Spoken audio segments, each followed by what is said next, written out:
کبھی 10 منٹ عادت ہو جائے نا دعا مانگنے کی علیحدہ سے رات، حضور نے فرمایا جو فرض نماز کے بعد دعا مانگے اللہ اس کی قبول کر لے گا۔ نبی پاک صلی اللہ تعالی علیہ وسلم نے فرمایا اللہ مسافر کی دعا قبول فرمائے۔ حضور نے فرمایا اللہ مظلوم کی دعا قبول فرمائے۔ حضور نے فرمایا بیمار سے دعا کراؤ اللہ اس کی دعا قبول فرمائے۔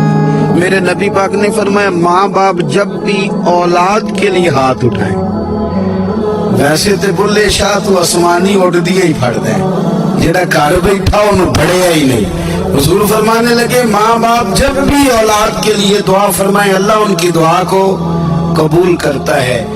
آپ اپنا تعلق بنائیں، دعا کے ساتھ، عبادت کے ساتھ، مصلی کے ساتھ رشتہ بنائیں، استغفار پڑھیں۔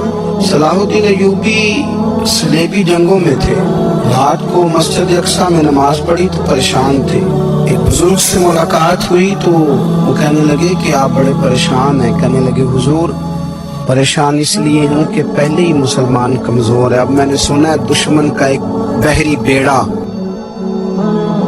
وہ جنگی سامان سے بھرا ہوا آ رہا ہے، تو اب ان کے پاس اور تلواریں اور نیزے آ جائیں گے، مسلمانوں کے پاس پہلے ہی وسائل کی کمی ہے، پریشان ہو کس طرح کر کے مقابلہ کریں گے۔ یہ بات کہتے ہی صلاح الدین ایوبی نے بزرگوں سے کہا حضور آپ بھی دعا کرو، دعا کی بڑی طاقت ہے۔ میرے نبی پاک نے فرمایا دعا مومن کا ہتھیار ہے، دعا مومن کا، دعا مومن کا۔ حضور نے فرمایا تقدیر کو سوائے دعا کے کوئی چیز نہیں بدل سکتی، دعا مومن کا ہتھیار ہے، یہ کافر کے پاس کوئی نہیں، یہ ہتھیار ہے مومن کا۔